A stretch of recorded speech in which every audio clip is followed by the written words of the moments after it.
The Alamo, a name immortalized in folklore, represents bravery, sacrifice, and liberty. However, what if everything you have learned about this legendary battle is inaccurate? Beneath the dusty narratives of valor lies a maze of secrets, a tale of forbidden commitments, disastrous errors, and enigmas so strange they have remained hidden for centuries. Why did settlers challenge Mexico's most revered laws and manage to evade consequences? How did a solitary cannon ignite a revolution? And why did the defenders of the Alamo, outnumbered and outgunned, led by a commander confined to his bed, refuse to capitulate even when death was imminent? This evening, we will explore 8 peculiar aspects that have never been clarified about the Alamo, from sacred walls that became death traps to inebriated disputes that led to the downfall of an army. This is the untold narrative of the battle that altered history. Prepare yourself. By the conclusion, you will reconsider everything you believed you understood. Before we commence, please remember to like and subscribe to our channel to support our community. As white Southern settlers ventured further into Texas, they brought with them aspirations of acquiring land to establish cotton plantations. At that time, Mexico's cotton industry was thriving, and many aimed to capitalize on it. However, Mexican authorities imposed 2 requirements for settlers wishing to inhabit their land. First, settlers were obligated to convert to Catholicism. Second, they had to register as official Mexican citizens. Once settled, many colonists, however, disregarded these stipulations, creating tension with their hosts from the outset. Compounding the conflict, most settlers arrived with enslaved individuals, despite Mexico having abolished slavery in 1829. As settlers continued to flout Mexican laws, retaining enslaved workers and occupying areas beyond their authorized limits, the Mexican government was undergoing its own transformation in governance. Originally inspired by the decentralized federal framework of the United States, increasing financial instability and widespread chaos prompted conservative leaders to centralize authority into a unified system. This new regime implemented stricter enforcement of trade tariffs, anti-slavery legislation, and immigration policies. For settlers in the borderlands of Mexican Texas, this situation posed significant challenges. Many of these settlers were undocumented immigrants whose businesses depended on enslaved labor. Characterizing the policy as authoritarian, they instigated rebellions. Mexican officials blamed the unrest on illegal American migrants, who resisted adhering to the country's laws. The initial confrontation of the Texas Revolution took place in October 1835 during the Battle of Gonzales, although tensions had been escalating days prior in an American colony established by Green DeWitt. DeWitt had previously convinced Mexican authorities to supply the colony with a 6-pound cannon for protection against raids from indigenous groups considered a threat. When Mexico learned that DeWitt's representatives were attending meetings perceived as insurrectionist, Colonel Domingo de Ugartechea was instructed to retrieve the cannon. While expecting resistance, the colonel likely did not foresee that this routine assignment would spark skirmishes between Texan settlers and Mexican forces, conflicts that escalated into open warfare and ultimately revolution. True to their nature, the Texans refused to comply with demands to return the cannon. To leave no doubt, they covered the weapon with a flag boldly inscribed with the words, "Come and take it." Within a few days, Texan forces swelled to over 160 men.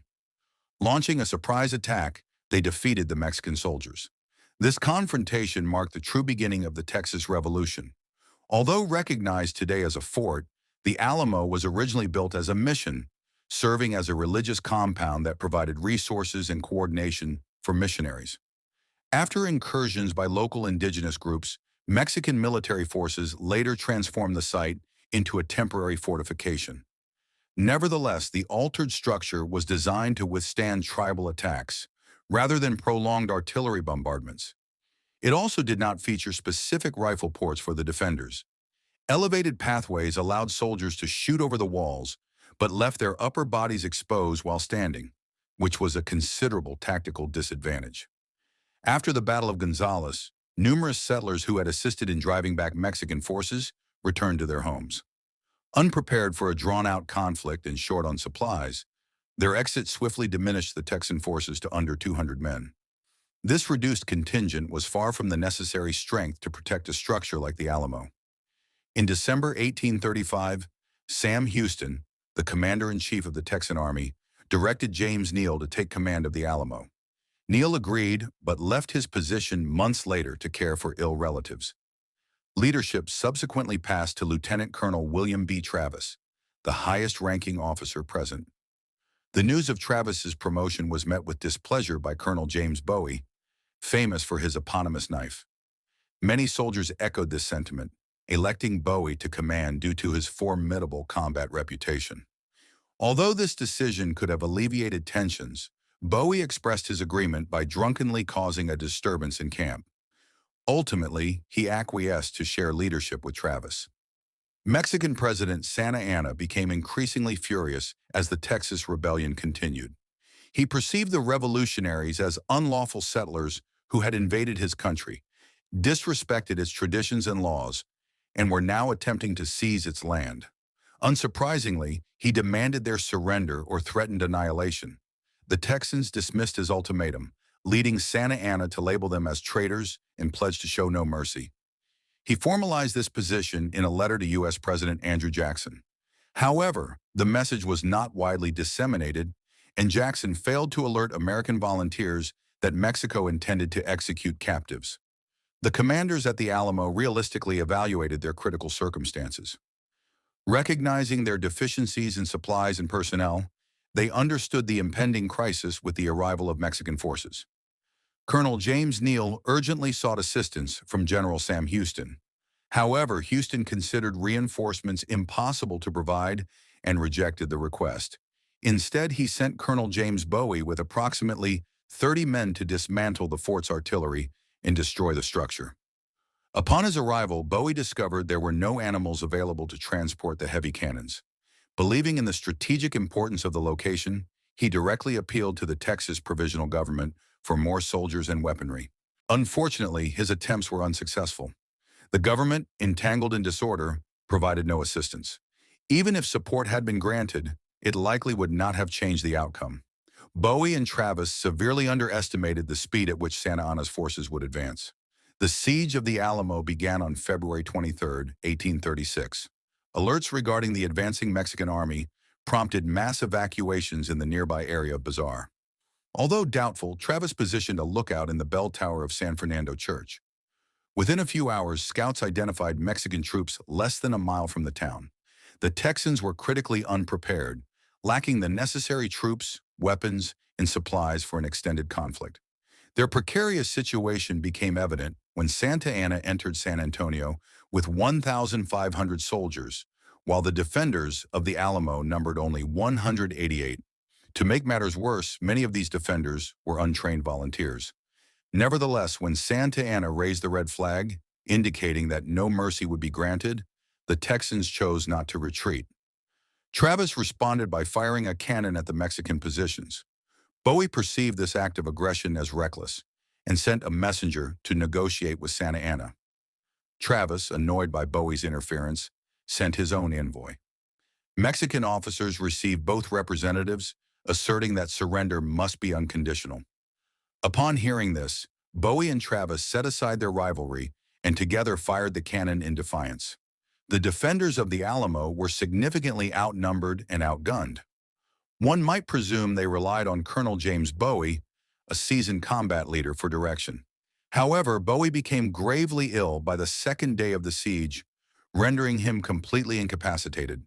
Two doctors, including the fort's physician, assessed his condition but were unable to determine the cause of his illness.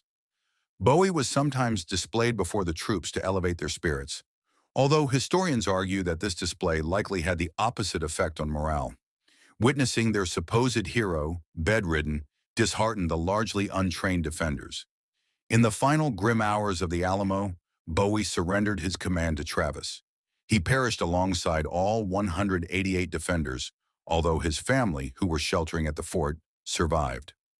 The siege concluded on March 6, 1836, after lasting 13 days, during which every Texan combatant was killed. Only women and children were spared. Despite the devastating defeat, Scholars estimate that the small force inflicted around 600 casualties on the Mexican side.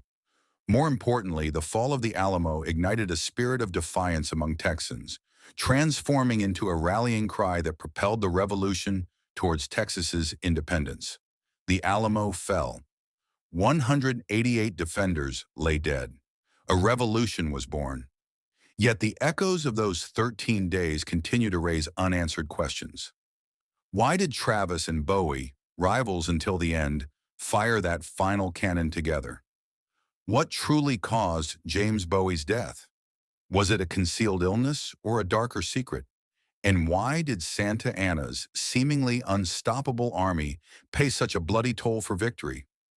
The defenders of the Alamo became legends, but legends often obscure the truth. What if the true narrative is not centered on heroes, but rather on imperfections? Imperfections in leadership, imperfections in loyalty, imperfections that led to their downfall. History recalls the Alamo as a call to arms. But what if it also served as a cautionary tale? A cautionary tale regarding arrogance, treachery, and the price of resistance. And this evening, we find ourselves pondering how many of its most peculiar enigmas remain concealed in plain view. Please share your theories below. What is the one aspect of the Alamo that continues to perplex you?